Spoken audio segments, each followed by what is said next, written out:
Merhaba. Evet, daha önceki videomda sevgi ve karakterle ilgili bir video çekeceğimi söylemiştim. Zamanı geldi. Evet, daha önce demiştim ki eşinizi beğeninize göre, hoşlanmanıza göre seçmeyin. Sadece ruhunuza göre seçin. Bazıları buna karakter de diyebilir. Ruh, karakter. Üç aşağı beş yukarı aynı şey. Pekala. Basit bir örnek vererek başlayalım. Kadınlardan yine konuya gireyim. Benim için çok kolay çünkü. Diyelim ki genç ve güzel bir kadınsınız. 10 yıl sonra ne olursunuz? Peki 20 yıl sonra ne olursunuz? Artık o kadar da genç ve güzel olmazsınız, öyle değil mi? Peki, bu sizi daha az dürüst yapar mı? Ya da daha az saygılı? Ya da daha az temiz kalpli yapar mı? Yapmaz. Aynı şekilde sizi seven adamın da sizi daha az sevmesini sağlamaz. O nedenle esas önemli olan şey ruhunuzdur. Yani karakterdir. Dış görünüşünüzün, güzelliğinizin kesinlikle hiçbir önemi yoktur. Evet, ilk izlenim için dış görünüşünüzün iyi olması iyi olabilir tabii ki. Hani dış görünüş önemli değil derken bakımsız olun da demiyorum. Tabii ki bakımlı olun. Ama dış görünüşü abartmayın. Sonuçta ilişkinizi sürdürecek şey bu değildir. Peki, bir insanın karakterini nasıl anlarsınız? Başlangıç olarak diyebilirim ki, kişinin etrafındakilerle olan ilişkilerine bakın. Yani kişinin size karşı olan davranışına değil, etrafındakilere karşı davranışına bakın. Yani garsona nasıl davranıyor, şoföre nasıl davranıyor, arkadaşlarına nasıl davranıyor, arkadaşı olmayan kişilere nasıl davranıyor. Bunlar size kişinin karakteriyle ilgili bir fikir verebilir. Yani eğer iyi bir insan ya da kötü bir insan mı diye düşünüyorsanız, insanın etrafındakilere, özellikle de bir çıkarının olmadığı kişilere karşı nasıl davrandığını gözlemleyerek anlayabilirsiniz. Pekala, eğer karakterinizin uyumunu merak ediyorsanız, hani pek çok insan iyi bir insan ya da kötü bir insan olabilir. Ama her iyi insan birbirine uymaz. Peki karakter uyumunu nasıl anlarsınız? Bunun iki tane yöntemi var. Biri zor yol, biri kolay yol. Kolay yolu müziktir.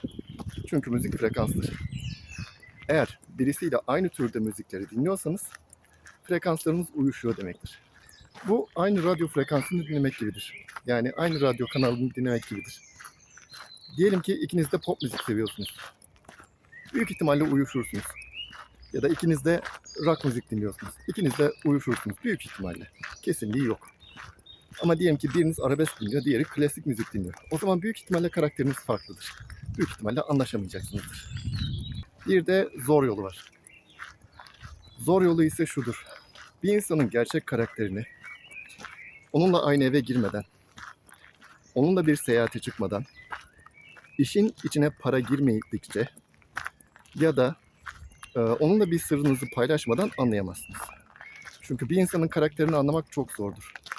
Gerçek karakterini anlamak çok zordur. İnsanlar size iyi bir insanmış gibi davranabilirler ama aslında kötü bir insan olabilirler.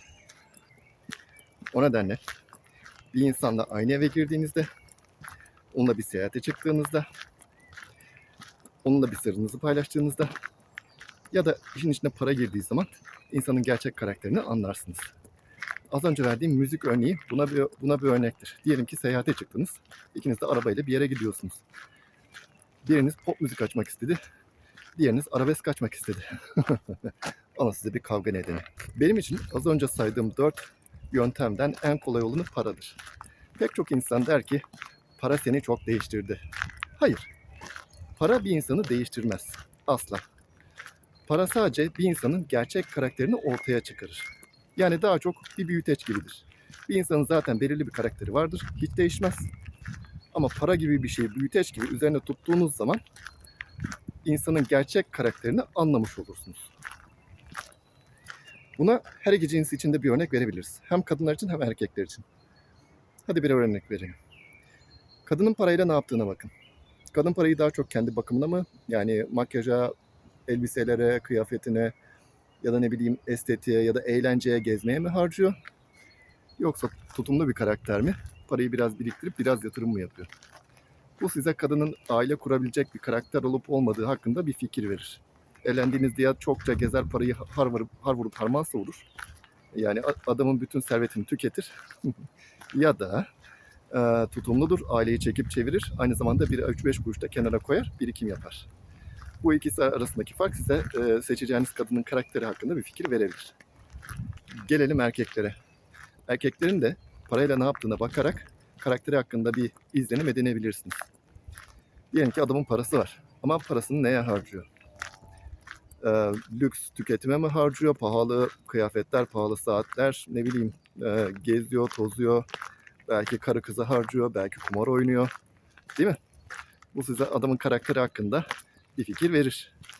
Ya da adam çok ne bileyim gösterişsiz bir hayat yaşıyor. Basit bir hayat yaşıyor ama bir yandan da biriktiriyor, yatırım yapıyor. Bu durumda fazla gösterişli olmayan ama biraz birikim ve yatırım yapan birisi aile kurmak için daha uygun bir karakter olur. Öyle değil mi? Bugünkü videom görece olarak biraz kısa olacak. Evet. Ama karakterle ilgili söyleyeceklerim bu kadar. Başka videolarda karakterin daha derin boyutlarına da gireceğim. Yani iyilik ve kötülükle ilgili, hayatın amacıyla ilgili söyleyebileceğim çok şey var. Daha sonraki videolarımda insan ruhuyla ilgili, karakterle ilgili daha çok şey söyleyeceğim. Beni izlediğiniz için teşekkür ederim. Bir sonraki videoda görüşürüz. Videoyu beğenirseniz sevinirim. Hoşça kalın.